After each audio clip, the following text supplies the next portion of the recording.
तो hi guys, मैं हूं राघव और आज बात करने वाले हैं गिटार के स्ट्रिंग्स के बारे में। तो ये बात तो हम सब जानते हैं कि गिटार की स्ट्रिंग्स के नाम है ई, ए, डी, जी, बी, ई। लेकिन बहुत से लोगों को इन नामों के पीछे का रहस्य नहीं पता होता है। वो बस इन्हें याद कर लेते हैं कि इस स्ट्रिंग का नाम ई है, इसका नाम ए है। तो आज हम ये डिस्कस करने वाले हैं कि इनका नाम क्यों है। तो माँ का आशीर्वाद लेके शुरू करते हैं। तो पहले फटाफट बात कर लेते हैं गिटार की हिस्ट्री के बारे में। तो गिटार ओरिजिनेट हुआ था mainly in Spain in 16th century. और जो उस टाइम के इनिशियल गिटार हुआ करते थे वो इन गिटार से थोड़े छोटे हुआ करते थे, और उनका जो बॉक्स हुआ करता था गिटार का वो भी इससे थोड़ा छोटा हुआ करता था विड्थ वाइज। तो और एक इंपॉर्टेंट बात, उनमें होती थी सिर्फ 4 स्ट्रिंग्स जिनके नाम थे सी, एफ, ए, डी।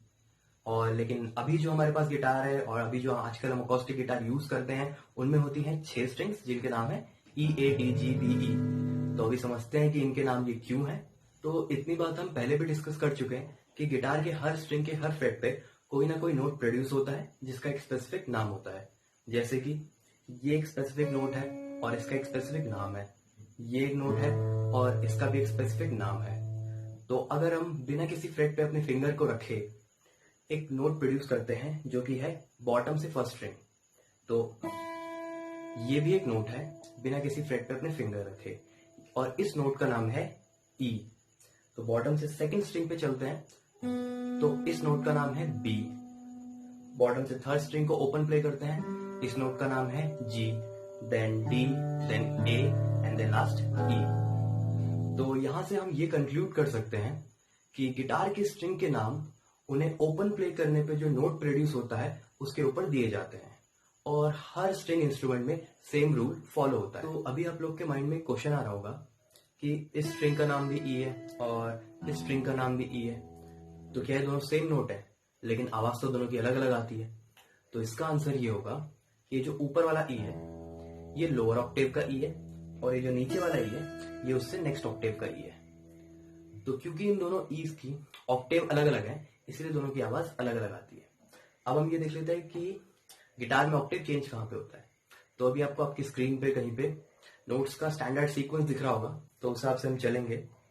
तो देखते हैं ये है E, then F, F sharp, G, G sharp, A sharp, B, C, C sharp, D, D sharp and then E.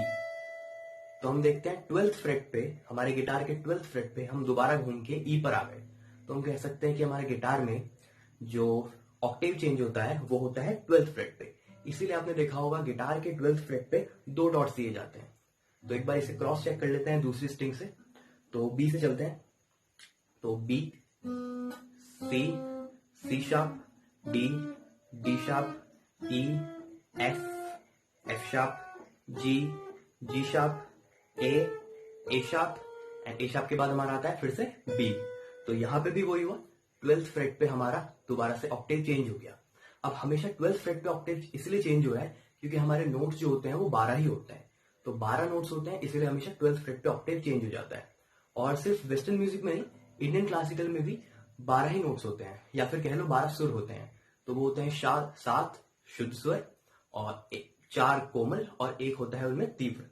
तो उस हिसाब से भी अगर हम देखें तो इसे अगर हम सा माने, सा, कोमल रे, रे, कोमल गा, म, तीव्र म, पा, कोमल धा, धा, कोमल नी और सा। तो आप देख सकते हैं हम अपने 12th फ्रेट पे दोबारा से घूम के एक बार सा पे पहुंच गए। तो कभी भी कंफ्यूज नहीं होना है, वेस्टर्न म्यूजिक हो चाहे इंडियन क्लासिकल हो, दोनों में 12 ही नोट्स होते हैं, और इन्हीं 12 नोट्स की हेल्प से हम कोई भी अपना म्यूजिक पीस तैयार कर सकते हैं, फिर चाहे वो इंडियन क्लासिकल में हो या फिर वेस्टर्न म्यूजिक में। तो जितना भी अभी तक हमने डिस्कस किया है उस नॉलेज की हेल्प से हम लोग कॉर्ड्स का फॉर्मेशन भी खुद से कर सकते हैं। और कॉर्ड्स का फॉर्मेशन मतलब जैसे कि हम लोग अभी रट लेते हैं कि सी ऐसे बजती है या डी ऐसे बजती है, तो ये चीज भी हमें रटने की जरूरत नहीं पड़ेगी।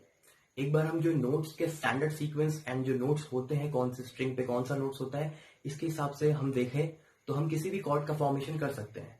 लेकिन वो किसी और वीडियो में। अभी के लिए इतना ही। अगर आपको वीडियो पसंद आई हो तो उसे लाइक करें, सब्सक्राइब करें, और वीडियो से रिलेटेड कोई भी क्वेश्चन हो तो कमेंट में पूछ सकते हैं। Thank you.